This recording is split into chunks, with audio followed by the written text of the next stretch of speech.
교회 소식을 말씀드리겠습니다. 오늘 2부 예배 후에는 재직회 및 공동의회가 있습니다.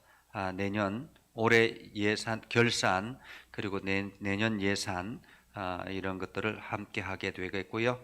이번 주 금요일은 금요 기도회는 쉬도록 하겠습니다.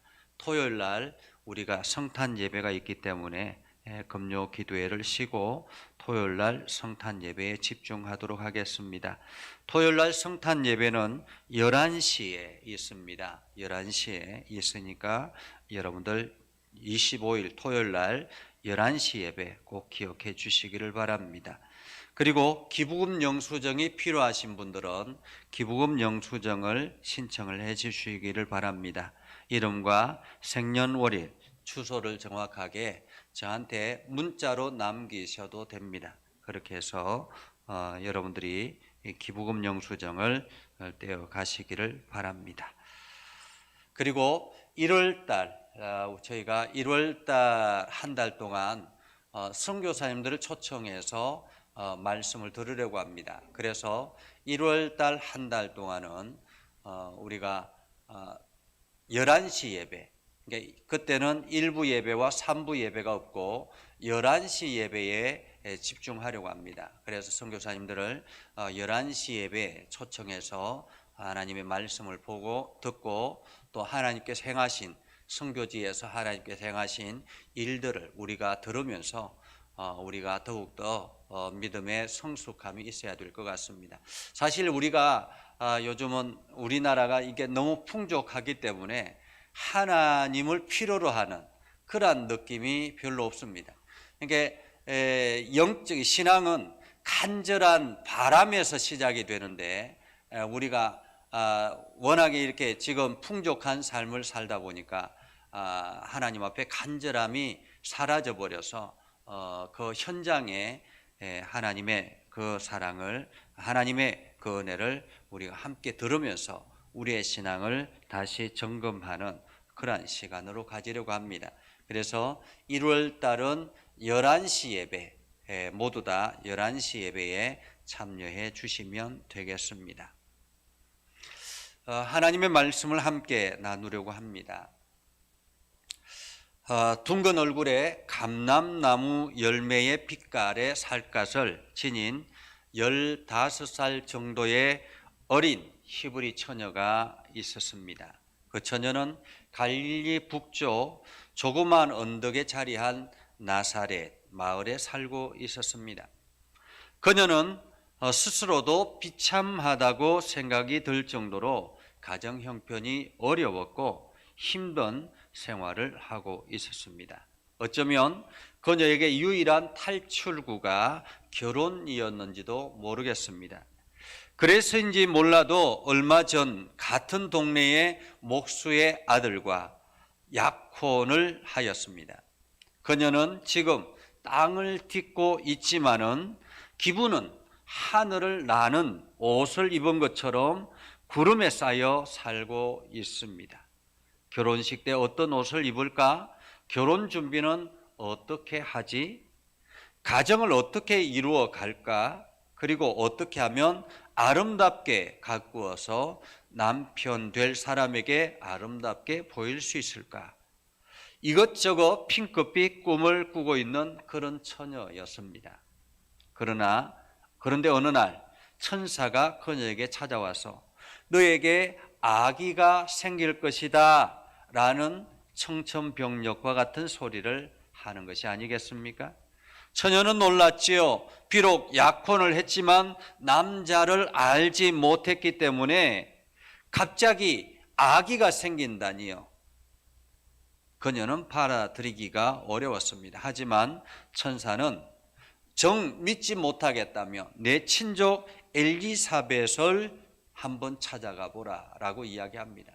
사실 우리가 지난번에 말씀을 들었을 때 이 엘리사벳은 노인이 될 정도로 아기가 없는 그러한 집이었습니다. 그런데 그 엘리사벳에게 천사가 찾아와서 아기가 있을 것이다 라고 이야기를 하고 실제로 그 노인된 할머니가 아기를 가진 사건을 우리가 지난 말씀을 통해서 보았지요. 그것처럼 정 믿지 못하겠다라면 저 내 친족 엘리사벳을 찾아가 보라라고 이야기를 합니다. 그리고 하나님께서 하시면 못할 일이 없다라고 말씀하셨죠. 그래서 그녀는 알겠다고 대답을 하고 천사는 그렇게 해서 떠나갔습니다.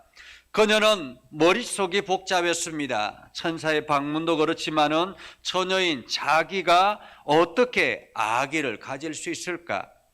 설마 그러려고 라는 생각이 들지 않겠습니까? 그렇게 별 대수롭지 않게 오늘 개꿈을 꿨나 보다 이렇게 생각을 했던 것 같습니다. 여러분에게도 천사가 나타나서 이렇게 이야기한다면 믿겨지겠습니까? 아무리 신앙이 좋은 사람이라도 처녀가 아기를 가질 수 있다는 말은 쉽게 믿을 수 있는 사실은 아니지요. 그렇게 시간이 또 지나갔습니다. 그런데 이게 웬일입니까? 그녀에게 몸의 변화가 일어나기 시작합니다. 갑자기 매달하는 여성의 생리가 일어나지 않습니다. 그리고 점점 배가 불러오는 것 같습니다. 또한 헛구역질을 합니다. 지금에는 빨리 약국에 가서 테스트기를 하고 병원에 찾아가면 되지만은 당시에는 그런 게 있는 것이 아니지 않습니까? 혹시나 하는 마음으로 그녀는 천사가 말한 친족 엘리사벳을 만나보기로 마음먹었습니다. 그녀는 재빨리 일어나서 산골로 가서 엘리사벳이 사는 한 동네로 갔습니다. 마리아의 방문이 있자 그 할머니 엘리사벳이 배가 잔뜩 불러온 상태에서 갑자기 이렇게 노래하기 시작합니다. 당신은 여인들 중에서 가장 복받은 자입니다. 당신의 뱃속에 있는 열매가 복됩니다. 내 주님의 어머니께서 내게 오시다니 무슨 일입니까? 보소서. 당신이 인사하는 소리가 내 귀에 들릴 때에 내 뱃속에 아이가 기뻐서 뛰어놀았습니다. 주님께서 말씀하신 것이 이루어질 것을 믿은 자는 복이 있습니다. 참으로 어이가 없지요. 할머니는 배가 남산만하게 나와가지고 자기를 보자마자 당신은 가장 복을 받은 자라고 합니다. 당신의 뱃속에 있는 열매가 복되다고 합니다.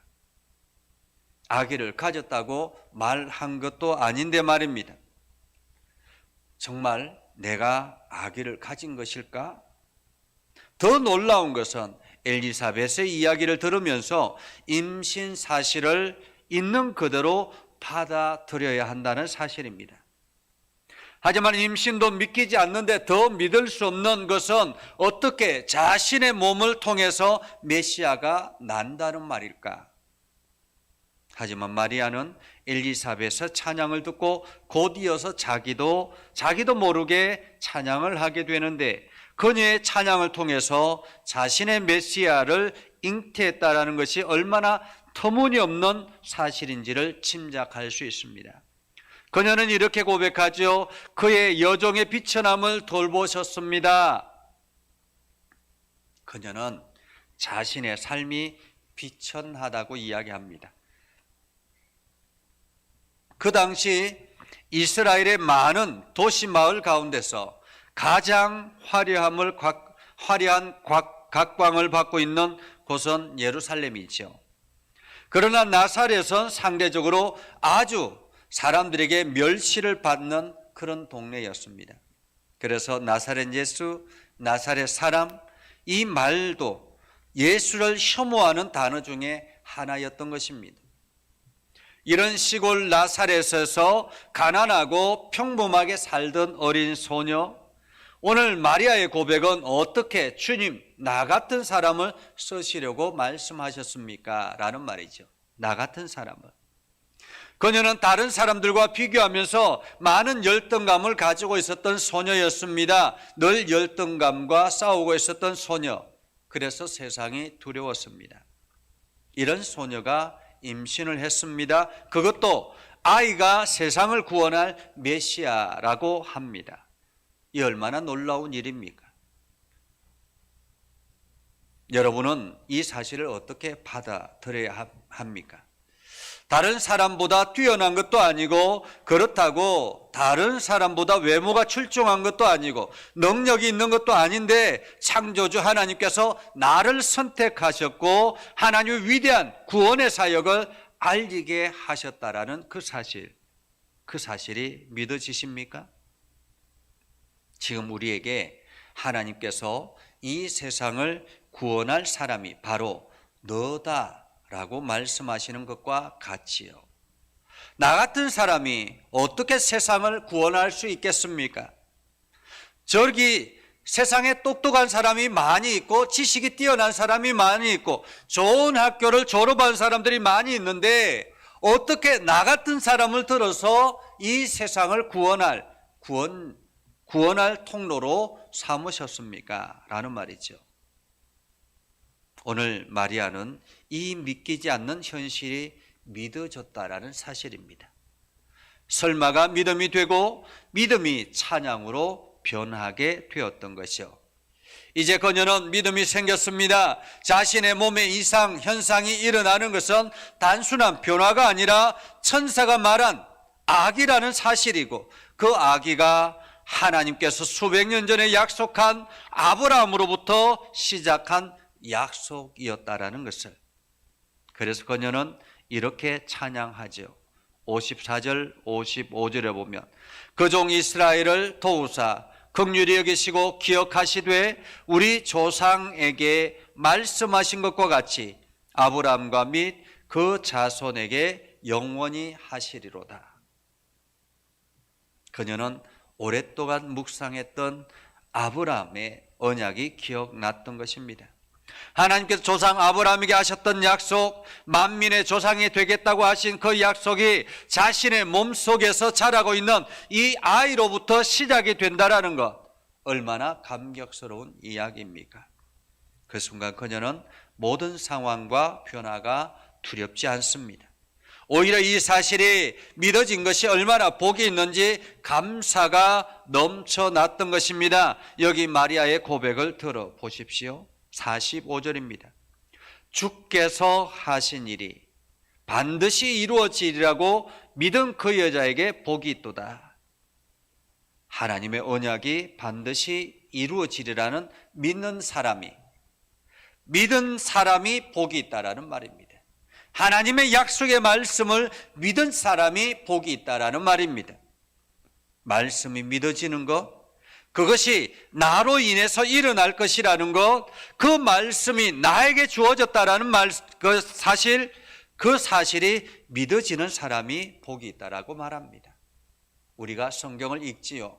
성경을 읽지만은 이것이 그냥 성경 속의 사실로만 받아들인다면 우리에게는 아무런 영향력을 주지 못합니다. 그러나 이 성경의 말씀이 나에게 주시는 말씀으로 오늘 나에게 일어나는 일들로 받아들이는 그 믿음, 그 사실이 바로 복이 있다라는 말입니다. 이제 그녀에게 찬송이 그의 마음으로부터 입으로 터져 나오기 시작합니다. 47절, 48절 내 영혼이 나의 구주 하나님을 기뻐합니다. 그것은 주님께서 이 여종의 비천함을 돌보셨기 때문입니다. 이제부터는 모든 세대가 나를 복되다 할 것입니다. 모든 세대가 나를 복되다 할 것입니다. 마리아는 이제부터 세상 모든 사람이 자기를 복된 여인이라고 찬양하며 부러워할 것이라는 이 사실이 너무 자랑스럽고 감격스럽습니다. 이제는 세상 사람들이 자신을 무엇이라 이야기하는지 전혀 생각하지 않습니다. 오로지 하나님께서 자기를 통해 하실 그 일을 생각하니 앞으로 일어날 일은 전혀 염려가 되지 않습니다. 오히려 하나님께서 이 아이를 통해 행하실 일들에 대한 기대감으로 가득 차 있습니다. 그녀는 고백합니다. 그것은 전능하신 분이 내게 이 큰 일을 행하셨기 때문입니다. 주님의 이름은 거룩합니다. 그녀는 지금 자기에게 일어나는 이 놀라운 일이 전능하신 분을 통한 큰 일이라고 고백합니다. 하나님이 하시지 않으면 일어날 수 없는 일들이 자기 육체 속에 일어나고 있음이 믿어졌던 것입니다. 만약 이것이 믿어지지 않았다면 이런 생각이 들 수도 있지요. 내 몸이 왜 이렇지? 혹시 큰 병에 걸린 건 아닐까? 결혼을 앞두고 이게 무슨 일인가? 이런 불안과 염려가 가득 차 있지 않겠습니까? 그런데 하나님께서 행하시는 일들이라고 생각하니 어느 것도 어떠한 변화도 두렵지가 않았던 것입니다. 그녀는 이 모든 사실을 믿음으로 받아들였고 아멘으로 순종하였습니다. 오히려 더욱 위대하신 하나님을 찬양하고 있습니다. 이제 그녀는 이 복중의 아이로 인해서 변화된 사실에 주목합니다. 51절에서 53절에 보면 이렇게 찬양합니다. 그의 팔로 힘을 보이사 마음의 생각이 교만한 자들을 흩으셨고 권세 있는 자를 그 위에서 내리치셨으며 비천한 자를 높이셨고 줄이는 자를 좋은 것으로 배불리셨으며 부자는 빈손으로 보내셨도다. 이 말씀은 메시아가 이 땅에 오심으로 이미 이루어졌다라는 사실입니다. 마리아의 상상 속에는 권세 있고 어깨에 힘주고 잘난 체 하는 사람들, 자기의 힘으로 모든 것을 이룰 수 있다고 큰 소리치는 모든 사람들, 그러한 사람들을 내리치시고 반대로 연약하고 세상으로부터 외면당하고 고통당하던 사람들이 주님으로 인해 높임을 받게 될 것이라고 합니다. 한마디로 양지가 엄지가 되고 엄지가 양지가 된다라는 말이죠. 마음이 교만한 자, 권세 있는 자, 부자들, 그래서 자기만 알고 자기 욕심을 채우는 그들을 끌어내리고 상대적으로 외롭고 고통받는 사람들을 높이겠다고 말씀하고 있는 거죠. 우리는 오늘 본문 말씀을 조금 더 생생하게 이해하려면 누가복음이 기록된 그 시대적인 배경이 필요합니다. 마리아의 찬양은 로마의 권위가 하늘을 찌를 듯한 상황 속에서 나온 것입니다. 당시 로마의 힘은 절대적인 것이었습니다. 모든 힘과 권력은 로마로부터 나왔다고 해도 과언이 아닙니다. 로마 황제는 키리오스라는 그러한 별명을 가지고 있습니다. 즉 주님이라는 말입니다. 그만이 키리오스 칭호를 받았다라고 합니다. 모든 길은 로마로부터 통한다라고 말합니다. 모두가 두려워하던 그런 절대 권력을 끊기 위해서 메시아가 오신다고 찬양하고 있습니다. 이 얼마나 놀라운 내용의 말씀일까요? 아니, 자기 배 속에 아이가 그 일을 할 것이라고 노래하고 있습니다. 여러분에게 마리아의 이 고백이 어떻게 들려지십니까? 오늘 마리아의 입을 통해 고백하는 이 고백은 우리의 모든 삶을 회복하기 위해 이 땅에 아기 예수님이 오신다는 말씀입니다. 다시 우리는 열등감에 사로잡힌 여인의 모습을 생각합니다. 그리고 그의 나지막한 고백을 들어봅니다. 긍휼히 여기시는 하나님, 지금 외로워하고 두려워서 어쩔 줄 몰라 하고 있었던 이 어린 소녀, 그리고 비참함을 느끼면서 열등감 속에 빠져있던 이 어린 소녀, 그러나 하나님이 다가오시면서 사랑을 부어주시고 주님의 긍휼을 부어주시는 그 순간 이 소녀의 열등감은 눈 녹듯이 녹아진 것입니다. 그리고 메시아가 자기 안에 있다라는 사실이 믿어지자 그녀는 이렇게 외칩니다. 그래, 나는 하나님 앞에서 은혜를 받은 여인이야. 나는 하나님 앞에서 은혜를 받은 여인이야. 열등감을 넘어서 두려움을 넘어서 일어서게 된 이 여인의 심정을 생각해 보십시오. 사랑하는 여러분, 오늘 우리에게도 이런 긍휼이 필요하지 않습니까? 오늘 여러분에게 있는 이 열등감, 여러분 앞에 있는 이 불안함, 그 모든 것이 이 하나님의 긍휼로 필요하지 않습니까? 생존의 무한 경쟁 속에서 끊임없이 이웃을 바라보면서 내가 느껴야 하는 나의 열등감은 무엇입니까? 나의 두려움이 무엇이든지 간에, 내가 겪고 있는 열등감이 무엇이든지 간에 너는 은혜를 받은 자야. 너는 은혜를 받은 자야. 라고 말씀하시는 주님이 계십니다. 마리아에게 찾아오셨던 하나님께서 오늘 나에게도 다가오셔서 당신의 은혜와 긍휼을 부어주신다면 우리의 인생은 얼마만큼 달라질까요? 여러분, 성탄의 사건은 어떤 사건입니까? 여러분과 저를 긍휼히 여겨주셔서 하나님이 아기 예수님을 보내주신 사건이라고 저는 믿습니다. 여러분도 믿습니까? 우리를 불쌍히 여기시고 우리의 구원을 위해서 예수 그리스도를 보내신 바로 그분, 아기 예수로 오셔서 33년 동안 삶을 사시면서 사람들을 만날 때 제일 많이 가졌던 마음이 어떤 마음인지 아십니까? 바로 민망함이라고 합니다. 즉 불쌍히 여긴다라는 말과 같지요.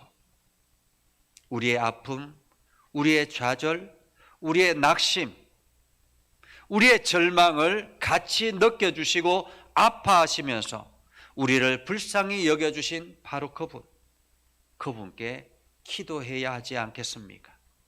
주님, 내 가정을 긍휼히 여겨 주십시오. 주님, 내 사업과 직장을 긍휼히 여겨 주십시오. 주님, 우리 교회를 긍휼히 여겨 주십시오. 주님께서 비천한 여인, 두려움 많은 어린 소녀에게 찾아오셔서 두려워하지 말라, 너는 하나님의 은혜를 입었다라고 말씀하시는 주님. 그렇다면 주님은 지금 이 시간에도 동일하게 우리에게 찾아오셔서 말씀하실 줄 믿습니다. 이제 마리아의 심정으로 다시 기도합니다. 주님, 저 같은 사람도 할 수 있을까요? 기도하겠습니다. 거룩하신 아버지 하나님, 세상 속에 원망과 불평과 짜증과 두려움이 가득 차 있는 우리에게 찾아오셔서 너는 은혜를 받은 자야 라고 말씀하시는 주님, 이제 우리가 그 주님의 소리를 듣고 다시 일어서기를 원합니다.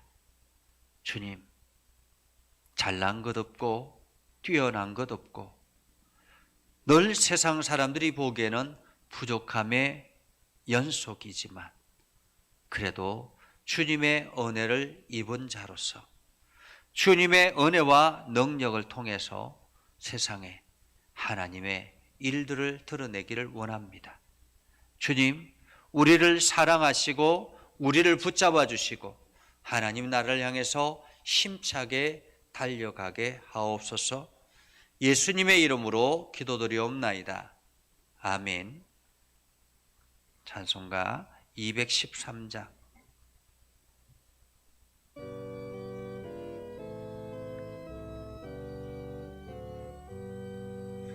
나의 생명 드리니 주여 받아 주소서. 세상 살아갈 동안 찬송하게 하소서. 아멘.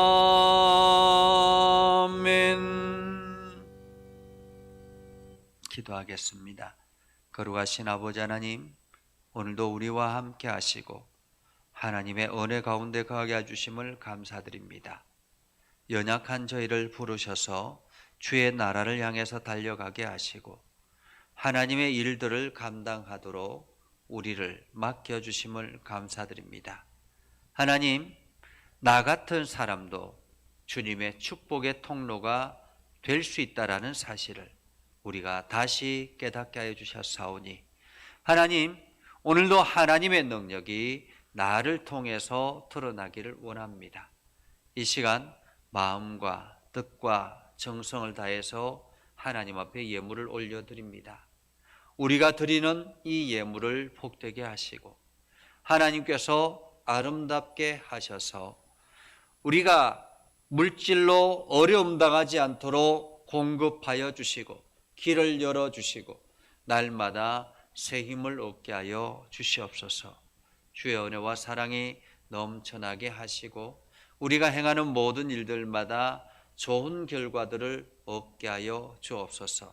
또 한 주간을 시작합니다. 이 한 주간이 우리들에게는 참으로 복된 한 주간이 되게 하옵소서. 열의 하나를 구별하여 드리는 손길과 또한 감사하는 마음으로 드리는 감사 예물과 각종 예물들을 기억하여 주셔서 하나님 앞에 헌신되고 하나님 앞에 충성되는 그 마음을 하나님께서 귀하게 받으시옵소서. 오늘도 우리를 통해서 일하실 하나님을 찬양하며 예수님의 이름으로 기도드리옵나이다. 아멘. 우리 주의 사랑으로 사랑합니다 함께 찬양하겠습니다. 주의 사랑으로 사랑합니다. 주의 사랑으로 사랑합니다. 형제 아래에서 주의 영광을 보내 주의 사랑으로 사랑합니다. 성령의 능력을 힘입어 예수 그리스도의 군병과 종으로 봉사와 선교의 사명을 다하기 위하여 세계 속으로 나아갈지어다. 축복합니다. 이제는 우리 구주 예수 그리스도의 은혜와 하나님 아버지 극진하신 사랑과 성령님의 감화 감동 역사 위로 교통하심의 은혜가 오늘도 주의 말씀 안에 있는 믿음의 백성들 위해 하는 모든 일들 위해 영원토록 함께 하옵시기를 간절히 축원하옵나이다. 아멘.